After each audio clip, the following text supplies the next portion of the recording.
Good morning বন্ধুরা, কেমন আছেন সবাই? আশা করি ভালো আছেন। আজকে না একটু দুধ রেখেছিলাম, এত গরম পড়েছে, এই প্রচণ্ড গরমে দুধ তো ফেটেই গেছে, কিন্তু সেটা তো ফেলনেওয়ালা মানুষ আমি নই। তাই ভাবলাম কি করি, ছানা জিলেপি বানিয়ে নিই। এই জন্য লাগবে কি বলুন তো, ঘরে সবই ছিল, ছানা, 3 চামচ ময়দা, তার সাথে একটু চিনি আর একটু ঘি, এই দিয়ে আর সামান্য বেকিং সোডা, এই দিয়ে ভালো করে মিক্স করে একে পুরো হাতের তালু দিয়ে কন্টিনিউ প্রেস করতে হবে, যাতে করে ছানার যে দানা দানাগুলো আছে ওটাকে মেল্ট করে নিতে হবে। ব্যাস, মেল্ট করে নিলাম। মেল্ট করা হয়ে গেল, 5 মিনিট মেল্ট করলেই এনাফ, কারণ 5 মিনিটেই ওটা তৈরি হয়ে যাবে। জিলাপি তো, এর বিশেষত কিছু নেই, এটা রসগোল্লা নয়। একটু নরম করে মাখতে হবে, এটাই যা। একটু জল দিয়ে, যদি টাইট হয়ে যায় একটু জল দিয়ে একটু থকথকে টাইপের মাখতে হবে।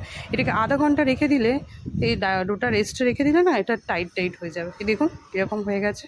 তো এটাকে আমি একটু লম্বা লম্বা আকারে শেপ নিয়ে জিলাপির আকারে, ওই জিলাপি কি হয়, আড়াই প্যাঁচ না, জানেন তো, জিলাপির প্যাঁচ আড়াই প্যাঁচ, এটা তো সবাই জানেন। এই ছোট্ট করে সাইজে করে আড়াই প্যাঁচ দিয়ে সমস্ত রেডি করে নিলাম। এবার দেবো কড়াইতে তেল গরম করতে দিয়ে, সেটাকে একটু করে ডিপ লাল করে ভেজে নেব। প্রথমটাই ডিপ ভাজবো না, একটু হালকা করে ভাজবো, তারপরে ওটাকে ডিপ করে ভাজবো। গ্যাসের আঁচ যেন জোরে দেবেন না, তাড়াহুড়ো করার জন্য। এটাকে অবশ্যই গ্যাসের ফ্লেম কম করে দেবেন। তারপরে 2 পার্ট ভাজলেই লাল হয়ে যাবে। এই দেখুন এরকম লাল হয়ে গেছে, 1 পার্ট হয়ে গেছে, এটা আরেক পার্ট দিচ্ছি। একটু সময় লাগবে, 5 মিনিট 10 মিনিট হয়তো লাগতে পারে। সময় ধরে করবেন, তাড়াহুড়ো করলে কিন্তু পুড়ে যাবে, তাহলে আর ওই মিষ্টতা আসবে না। এদিকে চিনির রস ফুটতে দিয়ে দিয়েছি, 1 কাপ চিনি দিয়ে আর আধ কাপ জল দিয়ে।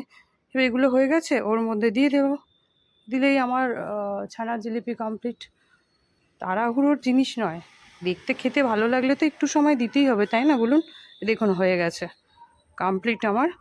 এবার কি করব, এবার সার্ভ করার পালা। সুন্দর করে পরিবেশন করে দিয়ে দেখি, নিজেই তো এখন খেতে ইচ্ছা হচ্ছে, ওয়েট করতে পারছি না। আপনাদের কেমন লাগলো বলবেন। এটা যদিও সবাই জানে, তাও করতে সবাই একটু দ্বিধাবোধ করে, কেমন হবে কি হবে। ভালো থাকবেন, সুস্থ থাকবেন। আশা করি আমার ভিডিওটা আপনাদের ভালো লেগেছে।